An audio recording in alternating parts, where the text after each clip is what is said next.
Esta clase es sumamente corta. En esta clase específicamente vamos a ver lo que es diferencia entre pedagogía y psicología. Un gran psicólogo y pedagogo también, que era Jean Piaget, no sé si lo han escuchado. El significado de la teoría de Piaget, los aportes y la relación que tiene su teoría con lo que es la pedagogía. Este es un autor que base que uno tiene que saber tanto en psicología como en pedagogía. ¿Qué es lo que quiero? Primero que ustedes conozcan los principios, leyes y postulados de la teoría de Piaget. Para eso, ustedes primero tienen que reconocer la historia de la teoría piagetiana y conocer los niveles de intervención de esta teoría como tal. Aquí le puse una foto de quién es mi querido Jean Piaget. Ahí está ya viejito, bien viejito. Él era conocido como una figura muy representativa en psicología, principalmente en el siglo XX, como tal. Él con su teoría en sí lo que quería era descubrir y explicar las formas más elementales del pensamiento humano. O sea, lo que él buscaba es entender un poco el pensamiento humano, que es un poco lo que han intentado todos los psicólogos del siglo XIX y siglo XX. La verdad lo han hecho muy bien.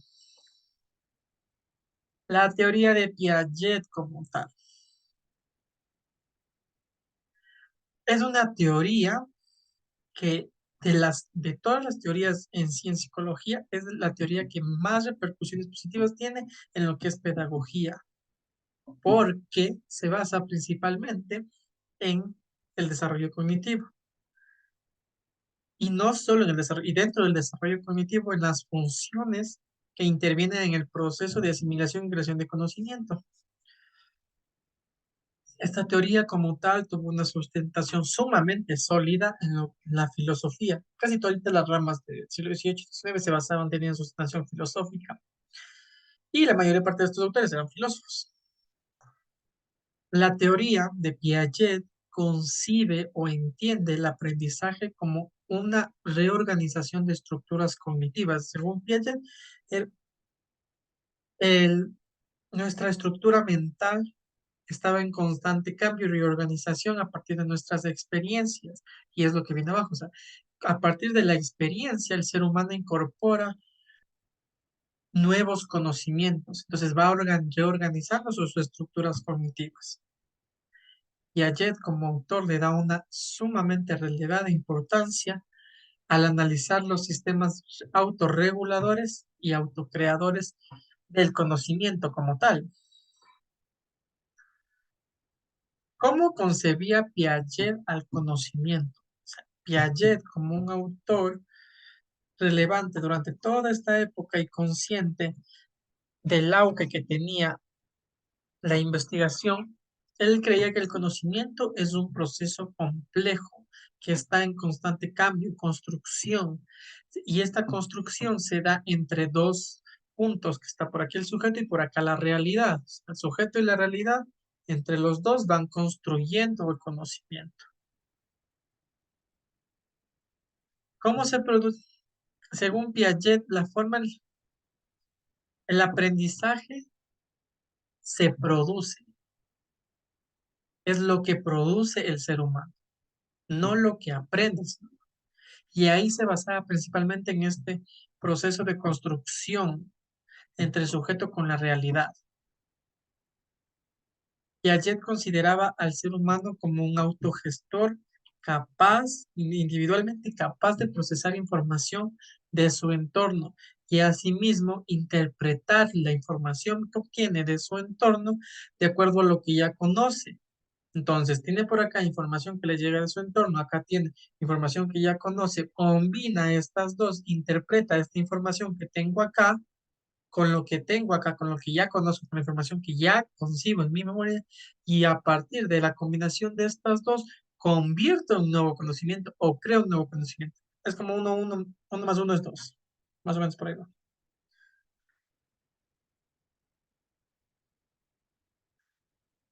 Pasando a esta construcción o a este al proceso de construcción de conocimiento, entra un poco esto del constructivismo. El constructivismo era entendido como el arte de conocer a partir del objeto por parte del sujeto. Un poquito, así siempre le he puesto un poquito medio filosófico. sea, el objeto, en este caso la persona, perdón, el sujeto, en este caso la persona, conoce al objeto y el conocerle al objeto es considerado un arte, según el constructivismo. Sin embargo, dentro del constructivismo y dentro del proceso de construcción de conocimiento, había que tener en cuenta los aspectos endógenos o los aspectos individuales de dicho proceso. Y es de ahí que surge el concepto de equilibración. El concepto de equilibración especifica que la inteligencia se da por secuencia o consecuencia de movimientos de desequilibrio y equilibrios. ¿Qué es el desequilibrio?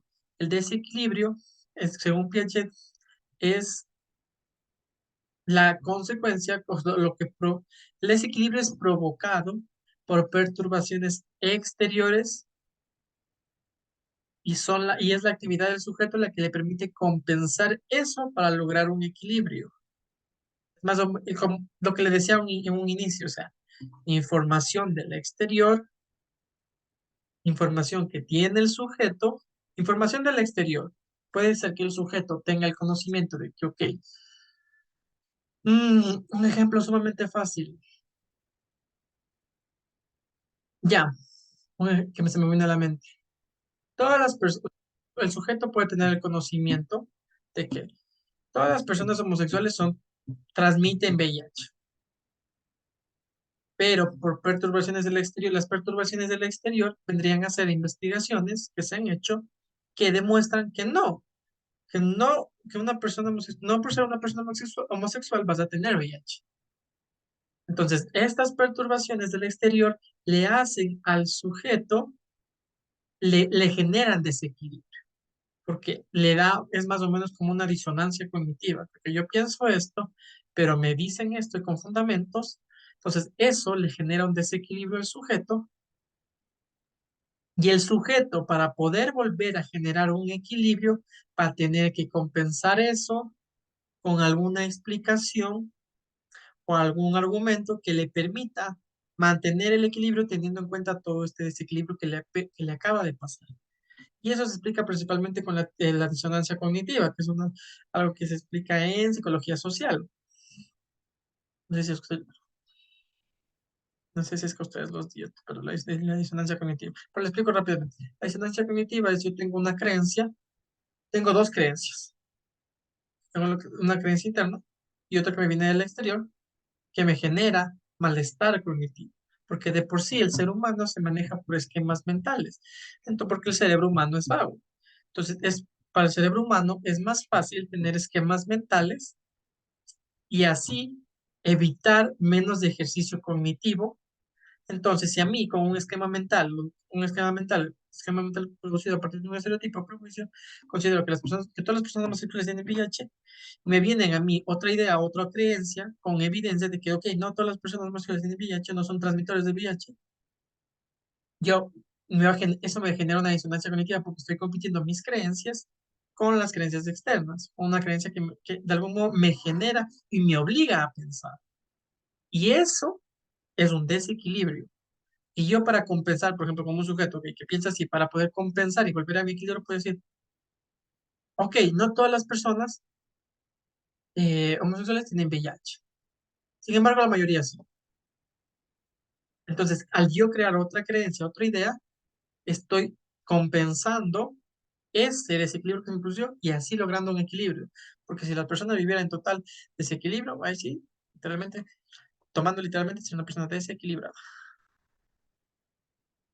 Pasando y volviendo al tema del desarrollo cognitivo.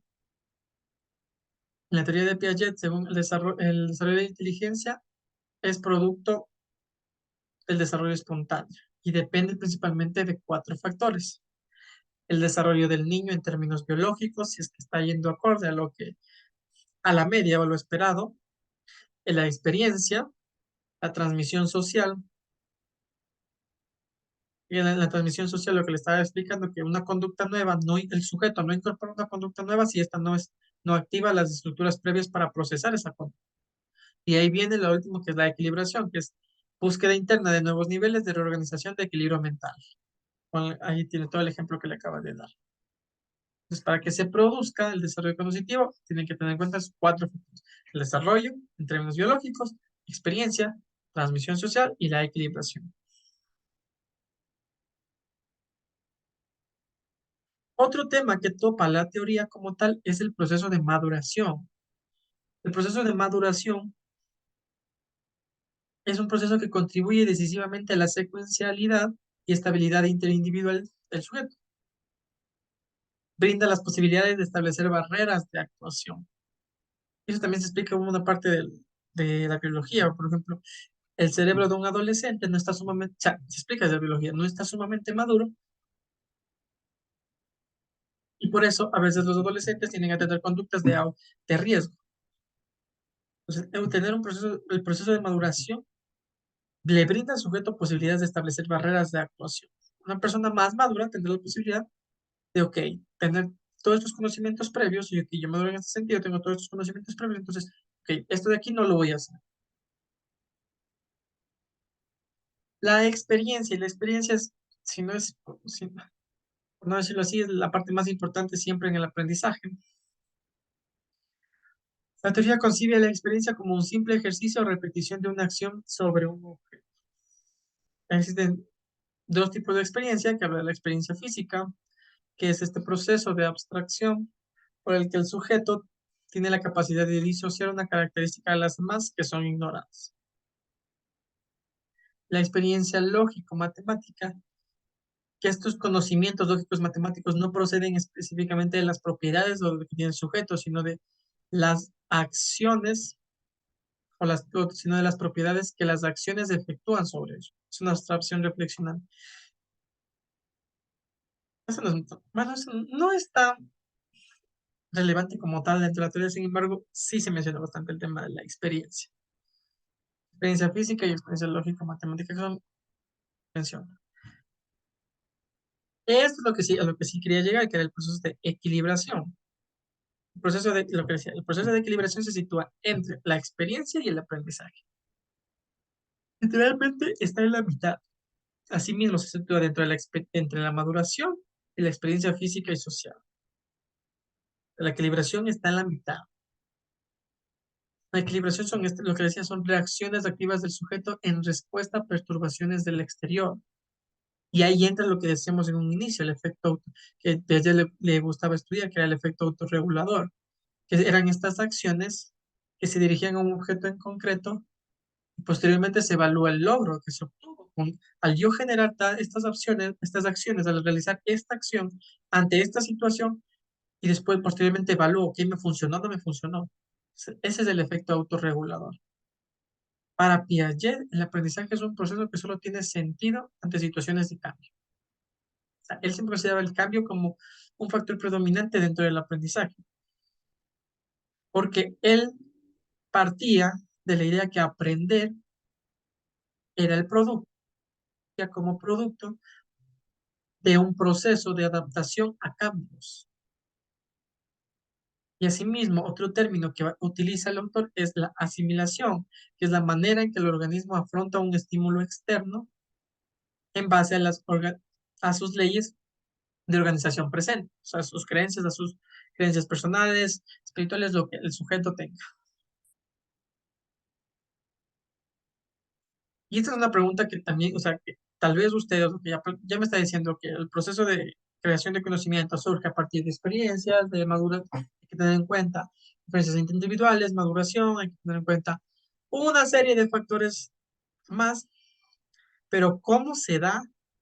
Se estarán preguntando cómo el sujeto es capaz de reestructurar cognitivamente su mente. Y esto lo hace a partir de dos mecanismos, que es la asimilación y la acomodación. La asimilación que acabábamos de ver era principalmente eso, o sea, la forma en la que el sujeto afronta este estímulo externo en base a sus creencias o leyes de organización presentes. Y el proceso de acomodación como tal, esto ya involucraba modificaciones en la organización o en el conjunto de creencias en respuesta a las exigencias del medio. Y ahí está lo que le decía, que a veces al sujeto les llegan disonancias cognitivas nuevos, y estos nuevos estímulos le obligan o le comprometen a la coherencia interna del esquema. Entonces, como se compromete, ok, me cambian mi sistema de creencias, eso me va a producir acomodación. Si llegan con aspectos externos, con evidencias, con bases que a mí me hacen dudar de mi propio sistema de creencias, de mi propio esquema de creencias, se va a producir un proceso de acomodación y dándome como resultado un nuevo conocimiento. Y es por eso que cuando hay equilibrio, cuando se establece equilibrio entre estas dos partes, se produce el conflicto. Perdón, cuando se establece equilibrio, se produce el conflicto cognitivo, la disonancia cognitiva que le decía. Porque el sujeto busca plantearse interrogantes para encontrar respuestas ante elementos desconocidos, hasta encontrar el conocimiento necesario para volver a restablecer el equilibrio. Ahí era cuando el desequilibrio se produce en estas dos, para volver, hasta volver a restablecer el equilibrio. O sea, el sujeto va a estar, ok, me están cambiando mi sistema de creencias, mi esquema de creencias. Entonces yo voy a buscar información que a mí de algún modo me ayude a rectificar mi sistema de creencias o a sustentarlo de mejor forma y así evitar este conflicto cognitivo entre estas dos ideas. Entonces va a buscar toda la información, todo el conocimiento para poder volver a llegar a este equilibrio y estar en paz cognitivamente. Por eso es que dentro de psicología, al menos dentro de terapia, se utiliza bastante el afrontamiento, que es, ok, o sea, la persona viene con una creencia, con una idea, ok, entonces yo decido afrontar esa creencia. Por ejemplo, hay unos que, eh, creo que había un caso, uno que lo vimos recién en mi maestría, era de un- unos padres que llegaban a consulta porque su hijo tenía la tendencia a ser muy cariñoso con personas que no conocía, a dar besos en la boca y a todo. Entonces, en toda esta reestructuración, en toda esta conversación que uno hace, en el ejemplo mencionaba que le preguntas un poco sobre la dinámica familiar y salía que ellos tenían la costumbre de dar besos en la boca, por ejemplo, el papá al hijo, la mamá al hijo. Entonces, este chico lo concibió eso como un proceso de, o como parte de dar afecto, de expresar cariño a otra persona. Entonces, cada que él expresaba cariño a alguien más, lo hacía pack, les daba un beso. Entonces, ahí llegaba el afrontamiento que le hacía el psicólogo, que le decía, ok, pero ustedes tienen esto, y no será que tal vez esto de aquí,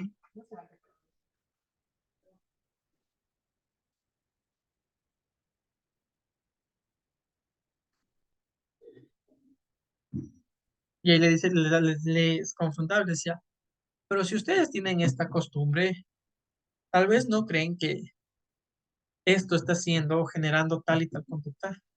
Entonces, más o menos, pues les generaba a los padres, no, es que siempre a nosotros nos han criado así, es más o menos así en el caso, nos criaron así, no hemos hecho eso. Entonces, eso es el proceso de, hay más o menos evidencia, una disonancia cognitiva, un conflicto cognitivo entre lo que los padres pensaban y un estímulo externo de lo que está pasando como tal.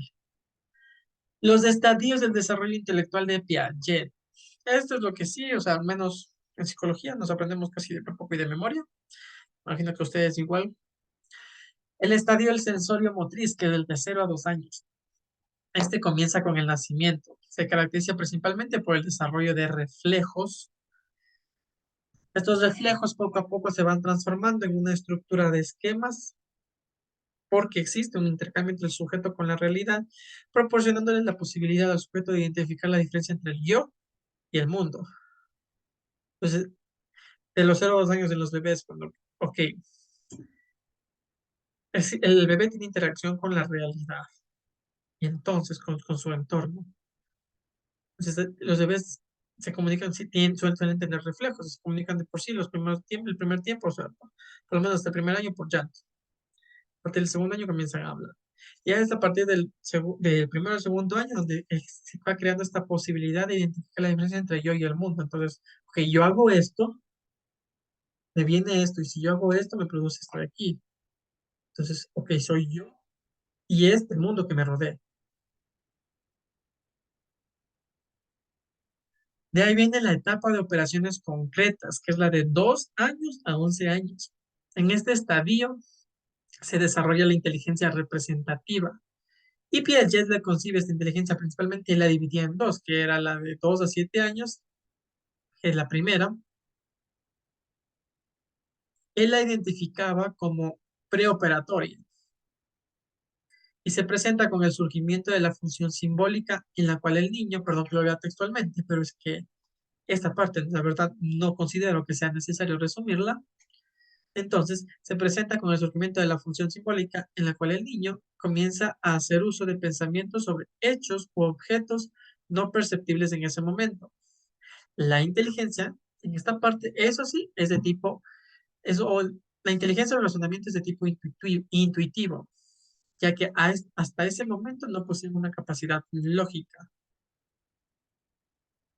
En esta etapa, los niños son capaces de utilizar esquemas representativos como el lenguaje, el juego simbólico, que es algo que se ocupa sumamente bastante, la imaginación y el dibujo. Es por eso que dentro de las técnicas en psicología que se utilizan con niños está una de ellas el dibujo libre, que es sumamente efectiva, y te puede dar información que en serio no te imaginas. El lenguaje como tal dentro de este estadio tiene un desarrollo impresionante.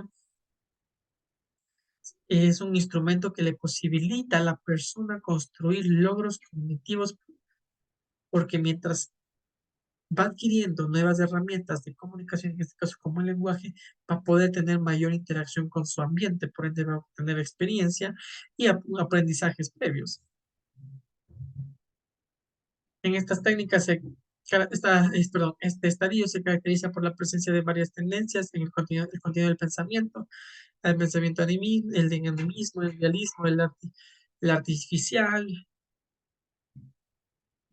Aquí, si no estoy mal, en esta etapa las personas o los chicos suelen atribuir la vida, las características subjetivas de objetos inanimados, pues comprenden toda esta información a partir de sus esquemas mentales. Como que en la primera etapa, la sensorio motriz, a partir de reflejos, entraba en conocimiento con su ambiente. Y en estas operaciones concretas, a partir ya del desarrollo de nuevas herramientas como el lenguaje, comienza a hacer uso de pensamientos, se basa a partir de un pensamiento, de un razonamiento de tipo intuitivo, a partir de eso, tiene herramientas que le permiten tener más contacto y adentrarse más en la relación sujeto-ambiente. La segunda fase, que es de los 7 a los 12 años, el de operaciones ya concretas, siempre está el de sensorio motriz, el de preoperacional, de operaciones concretas. Ya en esta fase de operaciones concretas que va de 7 a 12, los niños desarrollan ya esquemas operatorios. Por naturaleza, un esquema es reversible y más en la infancia. Es más fácil modificar prejuicios y más en la infancia que en la adultez, porque de por sí los prejuicios en la adultez ya son más arraigados que en la infancia. O sea, los niños razonan y no se dejan guiar por apariencias perceptivas. O sea, ya aquí no es, no es reflejos. No es, ok, me produce esto. Entonces ellos ya empiezan a razonar, o sea, ok, está pasando esto, ¿por qué está pasando esto? El niño como tal es capaz ya de clasificar y entender relaciones cooperativas, en tomar en cuenta el punto de vista de los demás, y un poco por aquí ya va entrando la empatía como tal. Empieza de a sí mismo a construir su moral. A mí me encanta la palabra en la que mencionaba el autor, que era la etapa de transición. O sea, esta es la etapa de transición, con ya las estructuras mucho más complejas, que ya vienen las operaciones formales, que son de los 2 años, 12 años en adelante. Ya en esta etapa ya como tal, ya, o sea, ya pasó todo esto, ya se empezó a desarrollar más con el mundo, a relacionar más con el mundo. Entonces, la inteligencia ya se vuelve sumamente más formal. Las operaciones y las capacidades anteriores siguen presentes, siguen el pensamiento formal es reversible, interno y organizado.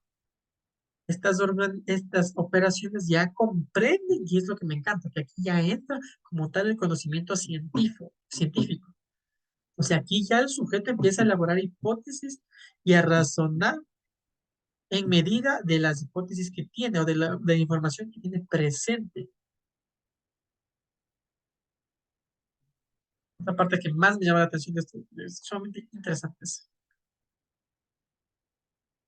Y hasta que hemos llegado, me deja de compartir. No sé si alguien tiene dudas, inquietudes, si algo no le quedó claro, aquí conversamos, aquí hacemos ejemplos, me encanta siempre hacer ejemplos, me demora un poquito porque siempre tengo que hacer ejemplos cotidianos, pero me encanta.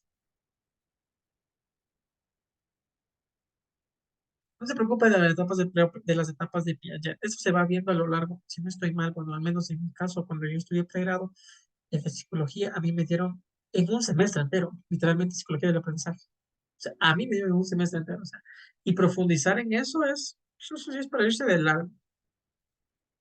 Y es sumamente interesante, la verdad, porque uno se da cuenta que, por ejemplo, hasta los 5 años un niño no te puedes venir a hacer promesas de que un niño no tiene la capacidad de venirte a hacer promesas. Por ejemplo, he visto, hay papás que que a veces en los centros comerciales van con sus hijos y les dicen, pero tú me prometiste que te ibas a portar bien.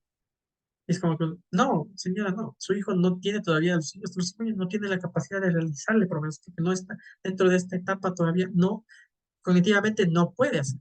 Él le puede decir sí, sí, sí, sí, sí, pero se le va a olvidar.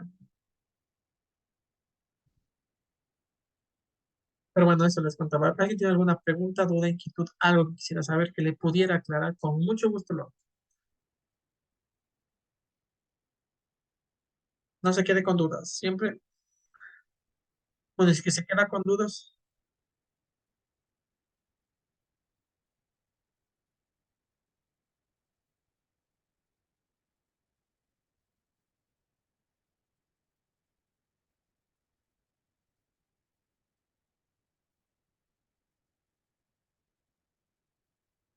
¿Alguien dudas, inquietudes?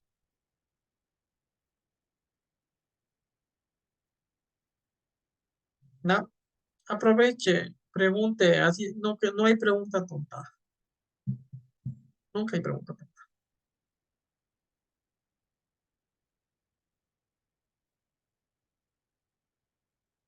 Aproveche que tiene gente que le puede responder. Si no soy yo, puede responder algún compañero. El conocimiento no está en la persona. El conocimiento se construye.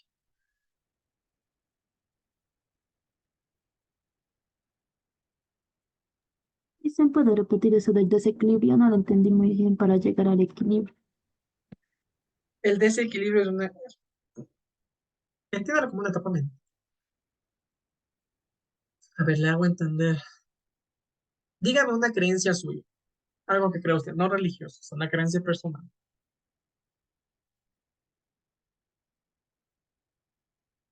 Por ejemplo, yo, le pongo un ejemplo. Yo creo que las personas infieles son malas. Entonces me puede Una gran llegar alguien, mentira. Una gran mentira, Felicia. por ejemplo, eso es un ejemplo. O sea, yo creo que las personas infieles son malas. Entonces me puede llegar alguien o un profesor en una conversación como tal y me puede llegar información. Yo estoy en las redes sociales. Tenga cuidado con la información que encuentra en redes sociales porque no todo es verídico. Siempre trate de buscar información verídica. Me puede llegar, puede estar en una conversación con una compañera una compañera, una colega psicóloga. Me dice, ¿sabes qué? No, o sea, yo tengo el ejemplo de que mis pacientes, por ejemplo, todos los que han sido infieles, ha sido porque les han hecho mucho daño, o porque tienen carencias personales de la infancia, problemas de su infancia. Me puede venir con esa idea. Entonces, a mí solo el pensar, o sea, si yo tengo esa creencia tan arraigada, decir, se me va a causar resonancia cognitiva. Decirle, no, no, no, no, ¿sabes? No, todas las personas, o sea, así tenga sus problemas, son malas, ¿por qué? Porque le hace daño a esta persona, a esta persona, a esta persona, hasta acá. Entonces, mi capacidad cognitiva me va a hacer a mí buscar argumentos para yo de algún modo comprobar mi creencia o darle más fundamento a mi esquema de creencias. Y eso, o sea, el que mi otra persona me venga con algo diferente a lo que yo pienso ya me genera desequilibrio. Pues para yo volver a buscar información que sustente mi esquema de creencias o que me ayude a generar un nuevo conocimiento, me vuelva a generar equilibrio. O sea, ok, ya yo te digo, hay personas que les hicieron daño, ya Pero esas personas creo que no son malas. Pero de ahí sí los demás sí deben ser malos. Entonces, ahí es el crear un nuevo conocimiento, un nuevo argumento me vuelve a generar algo de equilibrio en mi parte cognitiva. Más o menos por ahí va el desequilibrio y el equilibrio. ¿Alguien más? ¿Alguna otra duda? Y le dice, yo tengo como, es una creencia, yo creo que no todos los niños son como dijo eso, que para hacer promesas.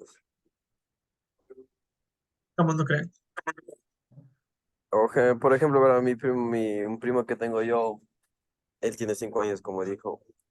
Y por ejemplo, como usted dice, hay personas, niños que, por ejemplo, van a hacer los comerciales y como que no se acuerdan de lo que prometieron, lo que usted acabó de decir. O sea, ¿pero usted está de acuerdo o no está de acuerdo? No le entendí esa parte. No estoy de acuerdo. ¿Por qué no está de acuerdo? O sea, por ejemplo, con lo que pongo de mi primo, por ejemplo, él, como usted dijo que cuando van así los niños dicen que no se acuerdan y así, él es a lo contrario. Él hace, por ejemplo, promete algo y se acuerda. Pero cosas como que también habría que ver el trasfondo. Por ejemplo, que prometo que me voy a portar bien. Quién sabe si me están utilizando una técnica conductual, lo que me voy a portar bien porque me van a dar esto.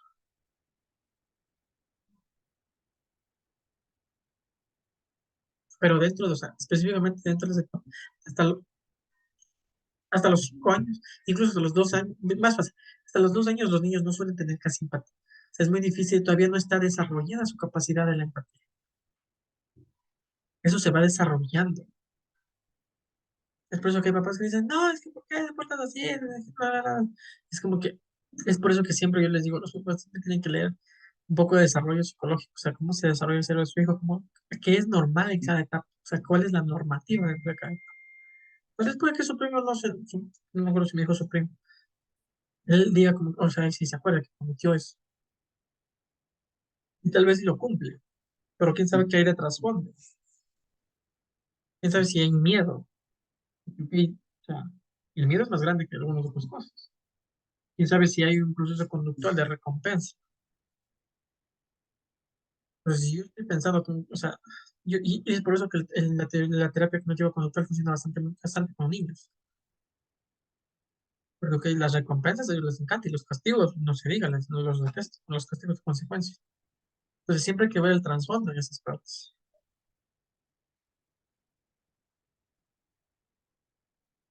¿Alguien más alguna otra pregunta?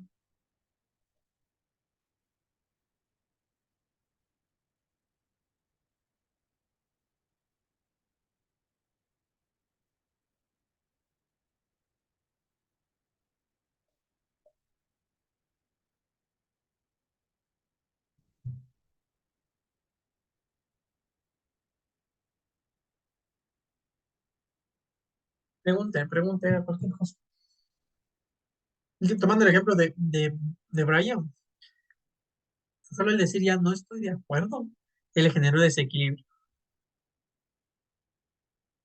Entonces usted va a irse después de esto, capaz va a ir, o sea, o sea, la disonancia el cerebro humano es vago. Y no lo digo yo, lo dice la psicología social. Después de salir a buscar información y así, para comprobar su creencia y así volver a tener equilibrio. Sin embargo, y ese desequilibrio le produjo algo, tipo, dicen, ok, tal vez no todos los niños, tal vez mi primo sí, pero tal vez no todos los niños. ¿Alguien más? Preguntas, dudas, inquietudes, aproveche preguntando todo lo que quiera.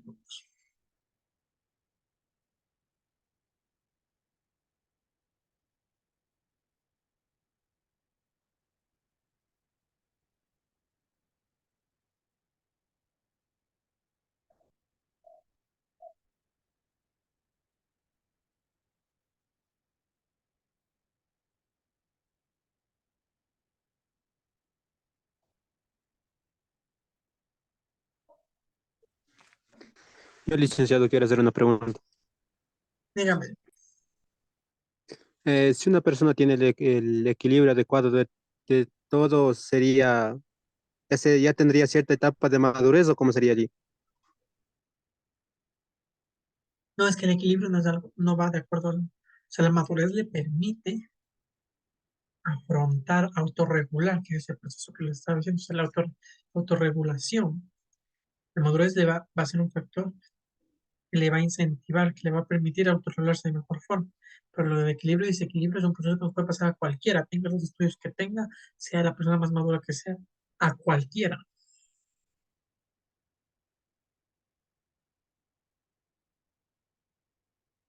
A cualquiera en cualquier situación, porque por ejemplo no todos sabemos de todo.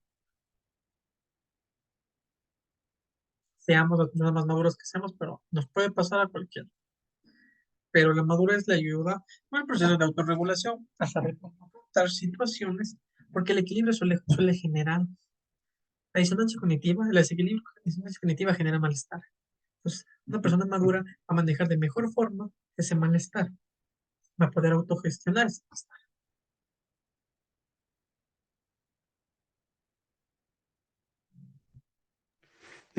Entonces, licenciado, tener cierta madurez nos ayuda a generar el equilibrio adecuado. No a generar el equilibrio adecuado, pero le ayuda a autogestionar el malestar que le va a producir esta disonancia cognitiva y así al poder ayudarle a autogestionar ese malestar, usted va a poder buscar información, argumentos que le van a permitir generar o volver al equilibrio. Indirectamente sí puede decirse.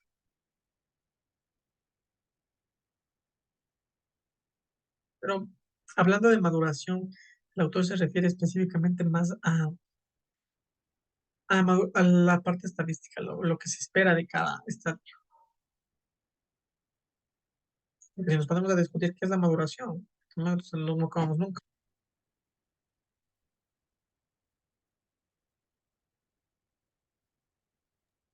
Licenciado, yo pienso que ahora en la actualidad ya no existe esa madurez, ya, o sea, como que hay más, más desconfianza en cierto punto. Porque, por ejemplo, yo tengo una perspectiva que dicen que todas las personas mentimos ahora, o sea, que no somos realmente lo que somos, sino solamente fingimos. Y a veces uno ya se, como dice, ya se tiene esa perspectiva de esas personas, o sea, de las personas. Entonces yo pienso eso, licenciado, de que es bastante, o sea, bastante duro ahora para volver a creer en algo. Pero lo que usted tiene es un aprendizaje social, más que disciplina. Creo que, quién sabe, le pasó alguna cosa, entonces piensa que todo el mundo miente. Entonces, quién sabe, también está sugestionado por algo que le dijo alguien más. Porque si vamos a lo que es la mentira, ¿mentir en qué sentidos? Esas cosas. Lo suyo sería ya más sugestión, aprendizaje social. Por eso le digo, licenciado, no dice usted que en la perspectiva de la persona, o sea, hay como una creencia. Ya, Ya, por ejemplo, puede ser su creencia, dentro de su esquema de creencias eso usted sí, puede tener eso. ajá, exactamente, o sea, en una creencia. Entonces, como usted mismo dice, tiene que haber algo, o sea, que pueda cambiar esa mentalidad de esa persona. Entonces, tiene que haber un cierto tipo de madurez para que pueda ver, o sea, la realidad de la vida. Como le digo, nadie estamos, como le digo, o sea, ya capaces, o sea, como que se puede decir de que ya todo podemos, todo sabemos. Entonces, todo es uno a pasar el tiempo, uno va aprendiendo, va conociendo. Entonces, yo diría que el La tiempo le hace madurez, madurar a las personas. Por ejemplo, ahora nos estamos preparando nosotros como ser profesionales. Entonces ya tenemos que tener una perspectiva de maduración más profesional, sería, o sea, en ese hay tema, autores licenciado. que consideran a la madurez como la- el conjunto de experiencias obtenidas en la producción, aprendizaje. Es lo que la madurez debe hacer y lo que le decía, es generarle barreras de actuación, perdón, generarle barreras de actuación en alguna situación. Entonces, más o menos entender su punto de vista, sí, la madurez permite barreras de actuación, se le genera barreras de actuación. Pero sin embargo, la madurez se obtiene a partir de aprendizajes. Los aprendizajes se obtienen a partir de equilibrios, desequilibrios que nos produce.